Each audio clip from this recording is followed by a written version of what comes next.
Sobat Maestro yang dikasihi Tuhan, hari ini kita memasuki Minggu Prapaskah yang pertama, dan kita bersyukur kepada Tuhan karena tidak lama lagi kita akan boleh merayakan Hari Raya Kebangkitan Tuhan Yesus. Maka marilah sebelum kita merenungkan firman Tuhan pada acara Maestro Golden Moment pada hari ini, mari kita berdoa terlebih dahulu kepada Tuhan. Ya Tuhan, kami datang kepadamu pada saat ini menaikkan doa untuk firman Tuhan yang adalah kebenaran untuk kehidupan kami. Firman ini akan menjadi bagian daripada jiwa kami yang menyegarkan roh kami. Biarlah ya Tuhan kami boleh mengetahui apa yang menjadi petunjuk Tuhan untuk kami sekalian, terutama pada Minggu Prapaskah yang pertama ini. Berkatilah semua hamba Tuhan yang pada hari ini melayankan firman Tuhan di mana-mana tempat. Kiranya firman Tuhan itu yang kita baca dari Alkitab, yang kemudian diuraikan dalam perenungan oleh hamba-hamba Tuhan, menjadi petunjuk untuk kita semuanya. Bagaimana kita boleh melangkahkan hidup kita di tengah-tengah dunia ini. Kiranya setiap firman yang keluar dari Tuhan sendiri akan mendapat tempat di dalam diri kami. Dan Roh Kudus kiranya akan menolong kami supaya kami boleh melakukannya dalam hidup kami sehari-hari. Berkati hamba-Mu juga yang pada saat ini akan menguraikan firman Tuhan. Kiranya dia dituntun kuasa roh yang sama sehingga dia juga boleh menyampaikan firman Tuhan seturut dengan rancangan Tuhan dan sempurnakan semua kesiapannya untuk boleh melayankan firman Tuhan. Bersabdalah ya Tuhan, sebab kami bersedia mendengarkannya. Dalam nama Tuhan Yesus kami berdoa. Amin. Sobat Maestro yang dikasihi Tuhan, pada hari ini kita akan membaca firman Tuhan dari Kitab Kejadian pasal 9 ayat yang ke-8 sampai dengan ayat yang ke-11 dan dilanjutkan dengan Markus pasal 1 ayat 9 sampai 15. Kejadian 9 ayat 8 sampai 11. Berfirmanlah Allah kepada Nuh dan kepada anak-anaknya yang bersama-sama dengan dia. Sesungguhnya aku mengadakan perjanjianku dengan kamu dan dengan keturunanmu, dan dengan segala makhluk hidup yang bersama-sama dengan kamu, burung-burung, ternak, dan binatang-binatang liar di bumi yang bersama-sama dengan kamu, segala yang keluar dari bahtera itu, segala binatang di bumi. Maka aku adakan perjanjianku dengan kamu, bahwa sejak ini tidak ada yang hidup yang akan dilenyapkan oleh air bah lagi, dan tidak akan ada lagi air bah untuk memusnahkan bumi. Selanjutnya kita akan membaca Injil Markus pasal 1 ayat 9 sampai dengan ayat yang ke-15.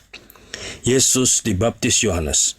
Pada waktu itu datanglah Yesus dari Nazaret di tanah Galilea, dan ia dibaptis di sungai Yordan oleh Yohanes. Pada saat ia keluar dari air, ia melihat langit terkoyak, dan roh seperti burung merpati turun ke atasnya.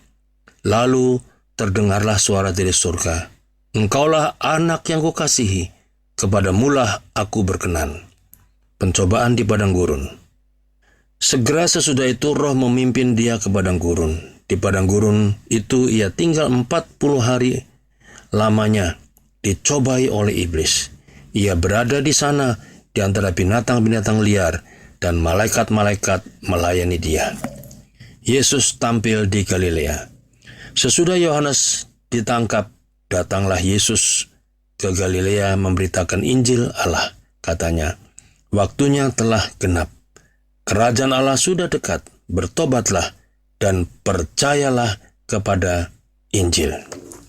Saudara-saudara, demikianlah pembacaan firman Tuhan. Yang berbahagia ialah yang mendengarkan firman Tuhan serta yang memeliharanya dalam hidupnya sehari-hari.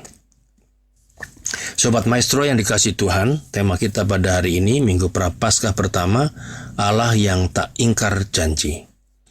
Saudara-saudara, pemilihan umum sudah selesai. Kita tinggal menunggu hasil dari pemilihan tersebut. Yang tersisa dari masa pemilihan umum ini adalah janji-janji yang telah diobral semasa kampanye oleh pasangan calon presiden dan calon wakil presiden. Apakah akan dapat dipenuhi jika terpilih? Atau hanya sekedar menjadi kata-kata manis yang dilupakan begitu saja setelah terpilih? Beberapa kali pemilu, dimanapun juga, dalam kenyataannya kerap kali setelah terpilih, baik itu lembaga eksekutif maupun lembaga legislatif, lebih banyak mengingkari janji yang telah disampaikan dengan berbagai alasan atau bahkan melupakannya begitu saja. Janji adalah pernyataan dan harapan bagi kebaikan bersama. Sebuah janji mengikat pihak yang menyatakannya dan yang menerima janji tersebut. Jika janji tidak ditepati atau dalam istilah yang lain disebut wan prestasi atau ingkar janji, pasti ada tuntutan agar segera dipenuhi atau ada konsekuensi negatif yang berlaku. Tema firman Tuhan pada minggu Prapaskah yang pertama adalah Allah yang tak ingkar janji. Saya pikir semua orang Kristen sudah tahu tentang doktrin ini, bahwa Allah tentu tidak pernah ingkar akan janjinya, pasti memenuhi. Dan kita juga tahu bahwa Allah juga tidak pernah gagal akan janji-janjinya. Saya pikir semua orang Kristen tahu tentang doktrin ini. Seperti yang juga sering dinyanyikan dalam lagu yang berjudul Janjimu Seperti Fajar Pagi Hari. Ya, saya rasa kita tahu lagu ini. Janjimu seperti fajar pagi hari dan tiada pernah terlambat bersinar. Cintamu seperti sungai yang mengalir dan ku tahu betapa dalam kasihmu. Lagu ini mengingatkan bahwa Allah tidak pernah ingkar janji. Kita mungkin bertanya, apa sih janji Allah kepada manusia? Ya, tentu saja banyak. Ya, kalau menurut catatan ada yang mengatakan janji Tuhan itu kurang lebih 3.573. Ada yang mengatakan 5.467. Ada juga yang mengatakan lebih dari 7.000. Ya, tidak terlalu penting berapa banyaknya. Dalam perjalanan kita mengiring Tuhan, kita lebih memberlakukan janji Tuhan itu berpusat pada diri kita sendiri. Kita biasanya mengartikan janji Tuhan itu seputar kita ingin diberkati jasmani, kita makmur, kita mengalami kelimpahan, kita merasakan mujizat, juga kesehatan, umur panjang, pekerjaan lancar, yang semuanya itu berpusat pada diri kita sendiri. Seperti pada waktu Hari Raya Imlek, tanggal 10 Februari tahun 2024 yang lalu, saya menerima WA dari banyak orang yang hampir semua isinya seputar doa dan harapan, seolah-olah manusia itu nggak boleh ada susahnya. Padahal dalam kenyataannya tidak selalu demikian. Mungkin kita juga ingat sebuah lagu ya, yang judulnya Tuhan Tak Pernah Janji. Ya, saya rasa semua tahu tentang lagu ini. Tuhan tak pernah janji langit selalu biru, tetapi Dia berjanji selalu menyertai. Tuhan tak pernah janji jalan selalu rata, tetapi Dia berjanji berikan kekuatan. Hidup di dunia ini selalu ada keadaan yang silih berganti. Ada susah, senang, bahagia, sedih, sakit, sehat, duka, suka, untung, rugi, dan lain sebagainya. Tetapi di semua keadaan itu Allah turut bekerja merancangkan kebaikan bagi mereka yang mengasihinya. Ada hal yang indah, yaitu shalom atau damai sejahtera yang disediakan Allah di balik hal-hal yang tidak menyenangkan. Bahkan kita melihat sendiri bahwa Yesus menjalani hidupnya via dolorosa, ya, yaitu jalan penderitaan. Yang dalam bacaan kita pada hari ini, bagaimana Dia memulai awal karirnya dalam pelayanan, Dia dicobai oleh iblis sampai pada penyaliban di atas kayu salib. Itu jalan yang tidak mudah, jalan yang sulit. Tetapi justru Tuhan menyediakan hal yang menyenangkan pada akhirnya, karena Dia bangkit dan kemudian kebangkitannya memberikan jalan keselamatan kepada kita sekalian. Nah, Saudara-saudara, kalau tadi saya mengatakan bahwa janji Tuhan begitu banyak sekali, tapi yang pertama perlu kita renungkan yaitu apa? Bahwa yang terpenting dalam janji Tuhan adalah janji tentang keselamatan. Kalau memakai istilah dalam perjanjian lama, ya, yang berarti keselamatan itu adalah shalom atau damai sejahtera. Dalam peristiwa air bah, Nabi Nuh bersama istri, anak, dan menantunya, dan bersama segala makhluk yang ada di dalam bahtera, selamat dari air bah itu. Setelah semua reda, Allah memberikan janji bahwa Ia tidak akan memusnahkan dunia dan isinya. Janji ini diberikannya bukan hanya kepada Nuh, tetapi juga kepada segala makhluk untuk diselamatkannya. Janji itu adalah wujud kasihnya terhadap ciptaannya, bahwa yang dikehendakinya adalah shalom, atau dengan kata lain, keselamatan atas seluruh ciptaan. Keselamatan itulah yang menjadi misi Allah dalam Yesus Kristus, yang hadir dan memulai karyanya dengan memberi diri dibaptis oleh Yohanes Pembaptis di Sungai Yordan, lalu kemudian dicobai oleh iblis di padang gurun. Persiapan yang dilakukannya sebelum ia berkarya menjadi pertanda bahwa saatnya tiba untuk memenuhi janji keselamatan Allah bagi dunia ini. Pada minggu Prapaskah pertama ini, kita diajak untuk menghayati bagaimana kasih Allah yang begitu besar atas dunia ini, sehingga Ia tidak melupakan janji keselamatannya yang dinyatakan di dalam Yesus Kristus. Keselamatan itulah harta yang tidak ternilai harganya, karena semata-mata anugerah Tuhan. Bukan karena kuat kuasa kita, bukan karena kebaikan, kesalehan, bukan juga karena perjuangan ketaatan pada hukum agama, bukan juga karena banyaknya persembahan kita, bukan. Hal yang mendasar bahwa kita diselamatkan karena iman atau percaya kepada Kristus yang mati dan bangkit. Keselamatan itu diberikan dalam dua tataran. Yang pertama, dianugerahi pengampunan dosa, lalu hidup baru, dan penyertaannya sepanjang hidup ini, yang dampak positifnya pada hal-hal yang diperlukan sepanjang hidup ini. Dan buktinya, kita sampai hari ini masih dipelihara oleh Tuhan, dicukupi untuk hal yang diperlukan dalam hidup kita hari lepas hari. Dan tataran yang kedua apa? Yaitu menikmati hidup kekal nanti di surga bersama Allah. Sehingga orang tidak takut menjalani hidup di dunia ini, sebab Tuhan beserta kita. Dan sangat indah istilah yang pemazmur untuk pengertian Tuhan beserta kita, yaitu apa? Allah itu benteng, Allah itu kubu pertahanan, Allah itu tempat perlindungan, Allah itu gunung batu kekuatan, bukit batu, penjaga, naungan, penolong, dan lain-lainnya. Sampai kita meninggalkan dunia ini dan masuk ke kehidupan kekal. Di sana kita menikmati hidup selama-lamanya. Itulah yang terpenting, yaitu janji keselamatan bagi kita yang percaya. Yang kedua, yang kita perlu renungkan yaitu bahwa Allah tidak pernah ingkar janji. Saudara-saudara, pada tahun 1986 ada film yang berjudul Merpati Tak Pernah Ingkar Janji.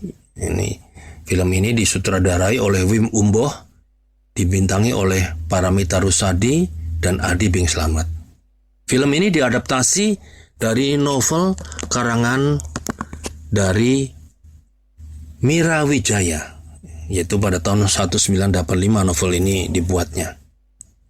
Sinopsis ceritanya yaitu Maria yang diperankan oleh Paramita Rusady sejak kecil diarahkan ayahnya untuk menjadi biarawati. Akibat pengarahan yang kaku oleh ayahnya, Maria selalu merasa serba salah. Dan pada suatu saat dia jatuh cinta pertama dengan Guntur yang diperankan oleh Adi Bing Slamet. Tetapi akhirnya Maria menjadi biarawati juga. Saudara-saudara, di Purworejo itu dulu waktu saya masih SMP lah kira-kira gitu. Entah sekarang masih ada apa enggak. Itu di sana itu suka ada balap merpati yang namanya tomprang. Balap merpati tomprang ini adalah merpati jantan yang dilepaskan dari jarak kurang lebih 2-7 km. Di situ merpati jantan dilepaskan untuk bisa tiba di tempat asal merpati wanita ada di situ untuk kembali ke asalnya. Dan di tempat asalnya itu merpati betina dipegang dengan cara diayun-ayunkan merpati betina ini dari genggaman tangan seseorang, dan yang lebih dulu dari merpati jantan yang datang di tanah atau di atas merpati betina itu dianggap yang menang. Saudara-saudara, itu tabiat merpati, hewan monogami yang hanya bersetia pada satu pasangan selama hidupnya. Betapapun sejauh apa ia terbang, ia akan kembali kepada merpati betina. Sebab merpati tidak pernah mengingkari janji setianya. Kalau merpati bisa tidak ingkar janji, terlebih Tuhan yang sempurna, dia juga tidak pernah ingkar janji. Dalam Mazmur 18 ayat 30 dikatakan, "Adapun Allah jalannya sempurna, janji Tuhan adalah murni. Dia menjadi perisai bagi semua orang yang berlindung padanya." Dalam Mazmur 89 ayat 35, Allah menyatakan, "Aku tidak akan melanggar perjanjianku, dan apa yang keluar dari bibirku tidak akan kuubah." Juga dalam 2 Petrus pasal 3 ayat 9 ditegaskan, Tuhan tidak lalai menepati janjinya, sekalipun ada orang yang menganggapnya sebagai kelalaian. Janji Tuhan yang disebutkan tadi murni, tidak akan kuubah, tidak lalai. Karena apa yang tertulis sebagai firman itu, ya dan amin. Disebut murni, tidak akan kuubah, tidak lalai, itu maksudnya apa? Yaitu tidak ada arti ganda di dalamnya. Nah, seringkali kita kalau melihat kata-kata manusia, apalagi dalam masa kampanye pemilu kemarin, itu ya kata-kata itu selalu punya arti yang ganda di dalamnya, sehingga orang bisa membantahnya. Ya, Allah tidak pernah ingkar janji dalam hal keselamatan untuk seluruh ciptaannya, dan itu dipenuhi dalam Yesus sebagaimana yang difirmankan dalam Yohanes pasal 3 ayat 16. Bagaimana kasih Allah begitu besar akan dunia ini, sehingga yang percaya pada Yesus mendapat keselamatan atau hidup yang kekal. Jadi yang terpenting dalam janji harus dibuktikan, yaitu menepati janji atau tidak ingkar janji. Dalam kitab Mazmur pasal 15 ayat 4, ya, di situ digunakan kata kalimat yang sangat indah, bahwa orang itu yang memegang janji itu betul-betul komitmen, sekalipun dirinya sendiri harus rugi.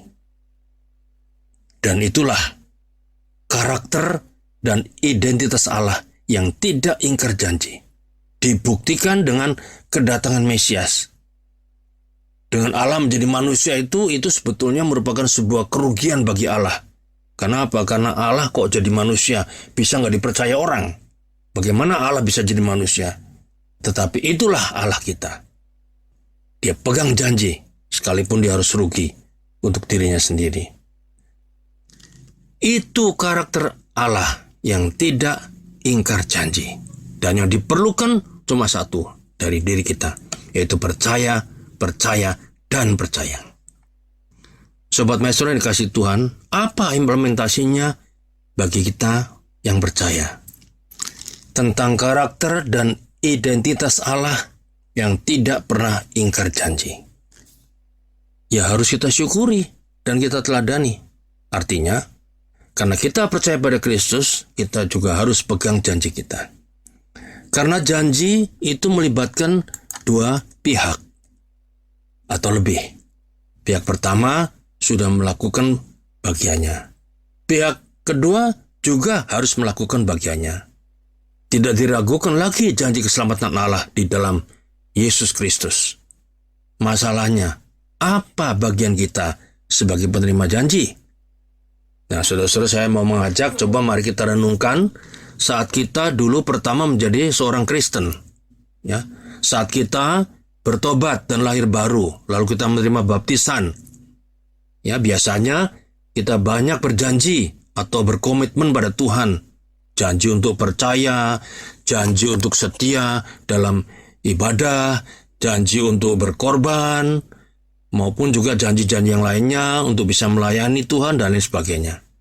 Kemudian waktu berjalan terus, 1 tahun, 2 tahun, 3 tahun, seiring berjalannya waktu, sudahkah kita menggenapi setiap janji atau komitmen kita kepada Tuhan? Atau masih adakah janji atau komitmen yang belum kita genapi? Apapun kondisi dan alasannya, sekalipun kita harus rugi, kita tidak boleh ingkar janji juga kepada Tuhan. Seperti pengalaman Rasul Paulus yang mengatakan dalam surat Filipi pasal 3 ayat 7-8, tetapi apa yang dahulu merupakan keuntungan bagiku, sekarang kuanggap rugi karena Kristus. Malahan segala sesuatu kuanggap rugi karena keselamatan jauh lebih mulia daripada semuanya. Oleh karena itu kulepaskan semuanya dan kuanggap sampah, supaya aku memperoleh keselamatan dalam Kristus.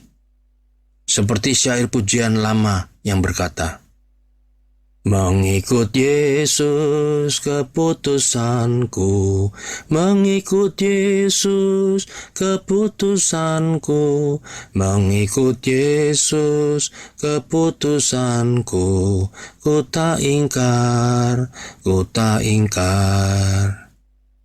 Jika masih ada yang kurang percaya, masih ingkar janji, atau tidak peduli, tidak tanggung jawab, tidak setia, dan juga tidak serius, dengan perkataan lain, tidak ada komitmen kita pada Tuhan. Mari, Sobat Maestro, kita wujudkan, kita genapi janji dan komitmen kita kepada Tuhan yang telah memberikan keselamatan dan hidup yang kekal. Amin.